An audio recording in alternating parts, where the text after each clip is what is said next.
O Leviatã estatal brasileiro acaba de declarar guerra aberta contra o que restou do seu suado dinheirinho e a arma já está engatilhada e apontada para sua conta bancária.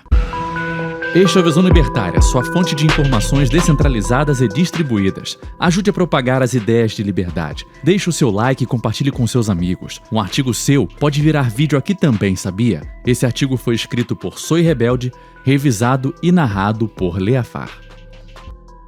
Não satisfeito em ser um dos aparatos burocráticos mais absurdos e caros do planeta, o Estado bostilheiro agora consolidou a ferramenta definitiva para o confisco digital absoluto. Se prepara, o pesadelo aos moldes de 1984 de George Orwell deixou de ser ficção e se tornou realidade. A sua realidade, e realidade financeira. Um esquema feito para rastrear, sequestrar e dizimar o seu dinheiro antes mesmo que consiga pagar as contas básicas ou botar a comida em cima da mesa.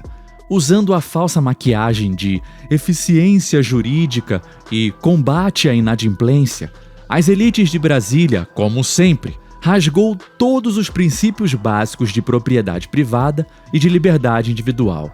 O governo criou um mecanismo de expoliação onde um simples burocrata de toga tem o poder total de tirar a sua garantia de sobrevivência em questão de horas. A presunção de inocência foi substituída pela certeza de que tudo o que você produz pode ser confiscado se houver um mínimo sinal de que você está causando um mal-estar, uma enxaqueca, uma dorzinha de barriga ao sistema estatal. O Cisbajude, que é o sistema de busca de ativos do Poder Judiciário, não é só uma ferramenta burocrática, não. É a mão invisível do mercado, do Estado, que vai operar diretamente na sua conta bancária. É um sistema apocalíptico que parece vindo de uma história fictícia cyberpunk. O Cisbajude, que conecta os juízes a todos os bancos e corretoras do país e permite que, com um simples clique, qualquer valor seja rastreado e congelado para garantir o pagamento de alguma dívida judicial. Parabéns, amiguinho! Você acaba de ganhar um bilhete premiado para o inquérito mais próximo simplesmente por ousar pensar fora do roteiro oficial do governo. Como exemplo, você não pode criticar a infalibilidade quase divina das urnas eletrônicas, mesmo sabendo que nenhum outro país do mundo usa urnas de primeira geração, né? E que todos os outros países grandes com urnas eletrônicas usam urnas de segunda ou terceira geração. E a maioria deles com, ouça bem, voto impresso. Mas é melhor não tocar muito nesse assunto por aqui. Porém, outro exemplo seria soltar um mero suspiro de descontentamento contra o presidente da República ou contra um dos 11 sinistros supremos, não é mesmo? E nem ouse compartilhar aquela informação no grupo da família que ainda não recebeu o carimbo dourado do consenso científico absoluto, pois a engrenagem estatal está sempre alinhada com muita ciência pra caraca. O Leviatã pode aplicar uma acrobacia jurídica e transformar o seu comentário cético na mais nova e perigosa organização criminosa do país, pronta para derrubar a República com essas armas fatais que você tem aí no seu HD. Essa pasta de memes, tá ligado? Mas enfim, o cenário, que já era rígido, acaba de ganhar uma vigilância contínua com as novas atualizações testadas e aprovadas pelo CNJ, o Conselho Nacional de Justiça. O que antes levava dias, agora acontece em até 2 horas, impossibilitando qualquer manobra de defesa e, pior, um juiz agora pode programar o bloqueio permanente que espiona sua conta por até 1 ano, sugando automaticamente qualquer centavo que ouse cair lá dentro. E a teoria jurídica jura de pés juntos que o seu salário e suas reservas básicas de sobrevivência são impenhoráveis, mas a engrenagem automatizada é cega, surda e muda. Ela só obedece. O robô bloqueia primeiro para perguntar depois, tratando o dinheiro da sua feira, o Pix do seu trabalho informal ou a sua restituição do imposto de renda como se fossem a mesma coisa, jogando o ônus da burocracia nas costas de quem já não tem recursos. O resultado prático dessa asfixia é um empurrão forçado para o agorismo total, a marginalidade financeira. Não que isso seja algo ruim. Sem tempo hábil ou dinheiro para pagar advogados que destravem o valor retido indevidamente, o trabalhador comum, o autônomo e o pequeno empreendedor são obrigados a abandonar as instituições bancárias e vão recorrer ao dinheiro vivo, dinheiro na mão. Vão fugir do sistema apenas para garantirem o próprio sustento. É óbvio que quanto mais agorismo, melhor, mas viver como um marginal sem ter cometido crime com vítima é uma situação chata pra caramba.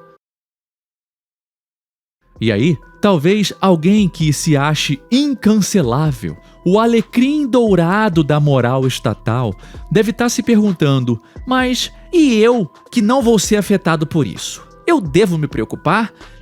Primeiro, se você pensa assim, tá muito enganado. E segundo, é óbvio que deve se preocupar.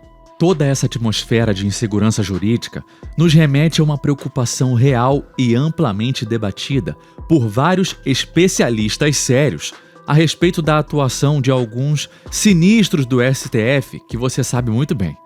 Diversos juristas, alas da Ordem dos Advogados do Brasil e organizações de defesa dos direitos civis frequentemente apontam que inquéritos como o das fake news e o das milícias digitais concentraram um poder inédito nas mãos dos sinistros supremos, que passaram a atuar de forma muito atípica, se autocolocando como vítima, acusador, investigador e juiz.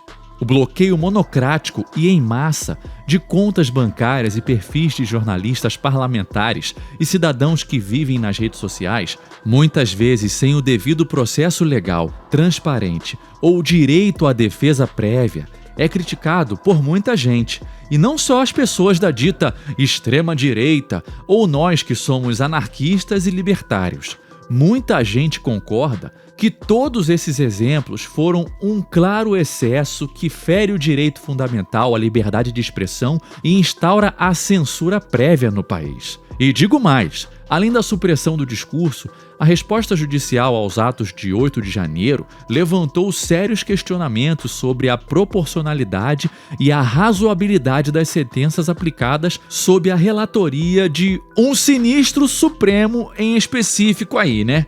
Enquanto os verdadeiros financiadores e mentores ainda são alvos de lentas investigações, muitos indivíduos que participaram das manifestações nos acampamentos, cujas defesas alegam não haver provas de envolvimento direto na depredação dos prédios públicos, receberam condenações pesadíssimas, variando de 14 a 17 anos de prisão. E sobre isso, usaram o conceito ridículo de crimes de multidão, que, para uma parcela significativa da comunidade jurídica, usar esse conceito para justificar penas tão severas e generalizadas, sem a devida e rigorosa individualização das condutas, representa um grave excesso punitivo. Eles claramente utilizam a força do Estado para impor sanções desproporcionais que ferem as próprias garantias constitucionais. Sim, que está lá, na Constituição, a tão sagrada Constituição Estatal. Entendeu o problema? Diante disso tudo, toda essa atualização do Cisbajut é objetivamente problemática e preocupante. Existe um abismo fundamental entre o Serasa e o bloqueio judicial que muita gente ignora. Ter o nome no SPC ou no Serasa é uma mera sanção administrativa de mercado. Você perde crédito na praça e não consegue um cartão novo, mas ninguém vai ter o poder para tocar no seu patrimônio. O Cisbajut, por outro lado, entra em cena quando a dívida vira um processo e a cobrança ganha a força de uma canetada de um juiz. A ilusão de que a justiça só aciona esse mecanismo para perseguir grandes golpistas ou criminosos cai por terra quando olhamos a realidade dos tribunais. O alvo diário desse sistema não é o golpista milionário, o sonegador gigante. Não! É o indivíduo que tropeçou na estrutura econômica, com um atraso crônico do condomínio, com a mensalidade escolar que acumulou durante o desemprego, com o aluguel que virou um despejo ou os impostos que foram esquecidos daquele pequeno negócio que faliu. Toda essa atualização pode transformar a tentativa de reerguimento financeiro do indivíduo em um verdadeiro campo minado.